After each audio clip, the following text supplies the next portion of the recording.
इस क्वेश्चन में कहा गया है if the maximum distance of normal to the ellipse this where b is less than 2 from the origin is 1 then the eccentricity of the ellipse is you have to find the correct choice।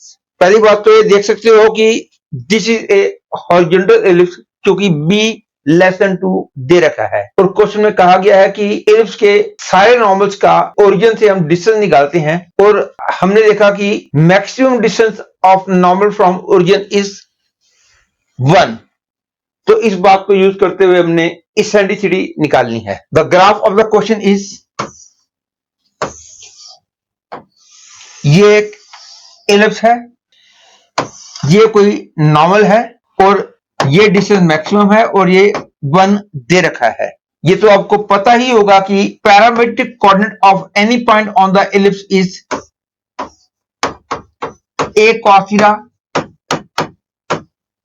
b sin theta, and equation of normal in terms of theta at this point is ax sec theta minus by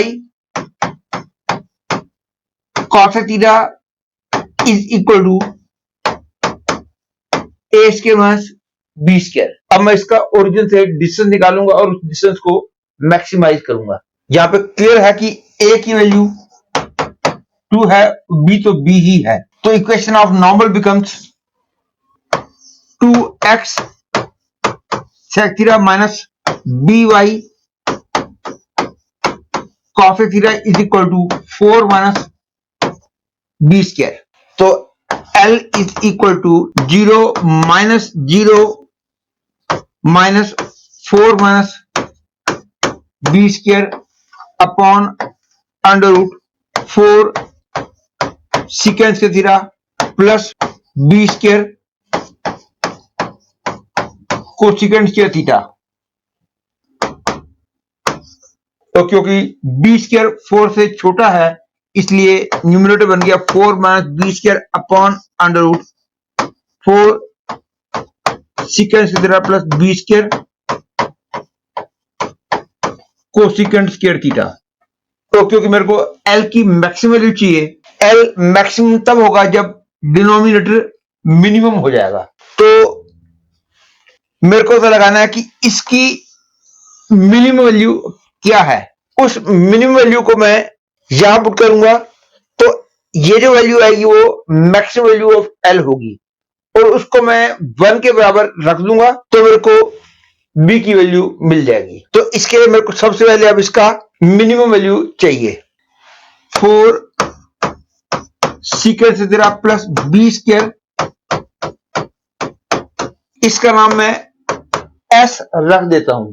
इसकी maximum value निकालने के लिए मेरे पास दो तरीके हैं, एक है with the help of calculus, एक है विदाउट यूजिंग कैलकुलस। लेकिन विदाउट यूजिंग कैलकुलस बेटर होगा, लेकिन मैं आपको इसको कैलकुलस की हेल्प से भी करके दिखा दूंगा। तो पहले मैं इसको विदाउट यूजिंग कैलकुलस की हेल्प से करता हूं। It is clear that it can be written as 1 plus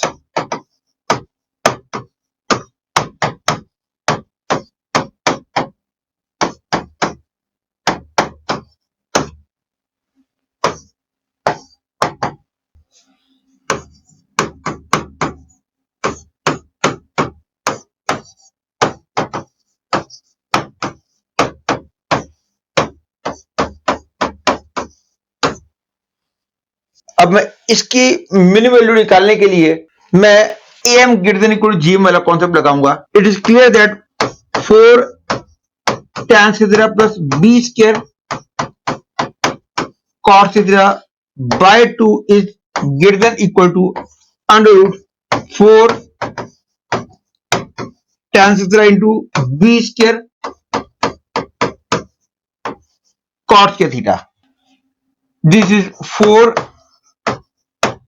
tan theta plus b square cos theta greater than equal to 4b। तो इसकी लीस्ट वैल्यू आ गई 4b। तो इस पूरे की लीस्ट वैल्यू हो गई b square plus 4b, that is b plus 2 whole square. इसकी लीस्ट वैल्यू हो गई। अब इसकी लीस्ट वैल्यू को मैं यहां रख रहा हूं तो I get 4 minus b upon b plus 2। और क्योंकि लीस्ट वैल्यू हमको 1 दे रखी है इसलिए मैं इक्वल टू 1 लिख देता हूं। तो I get 4 minus b equal to b plus 2, that is b is equal to 1। और अब जब b की वैल्यू मेरे को मिल चुकी है, a की वैल्यू मेरे को ऑलरेडी पता है कि 2 है, तो eccentricity e square is equal to a square minus b square upon a square implies that e square equal to 4 minus 1 upon 4,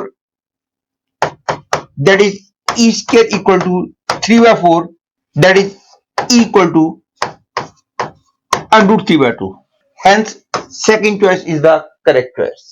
अब मैं इसकी least value with the help of calculus निकालना सिखाऊंगा। To do it, let tan के थीटा equal to t और मैं z को 4t प्लस b स्क्वायर बाय t लिख देता हूं, where t is greater than 0।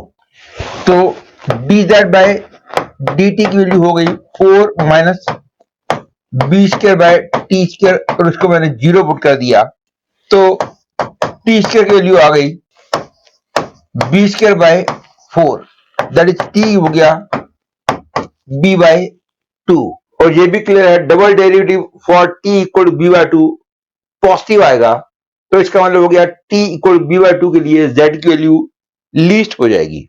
मैं मानता हूं कि इस तरीके से जो मैंने वैल्यू निकाली है ये लोकल मिनिमम वैल्यू है। लोकल मिनिमम वैल्यू और लीस्ट वैल्यू में एक्चुअली फर्क होता है। इन बातों का क्लियर होना बहुत जरूरी होता है, नहीं तो गलती हो सकती है। लेकिन प्रेजेंटली वो डिफिकल्टी यहां अराइज नहीं हो रही है और इसलिए मैं बोल सकता हूं कि t इक्वल बी बाय 2 के लिए ये लीस्ट होगा।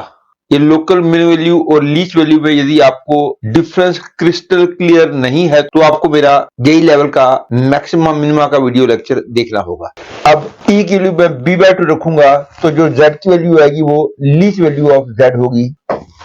For t equal to b by 2 becomes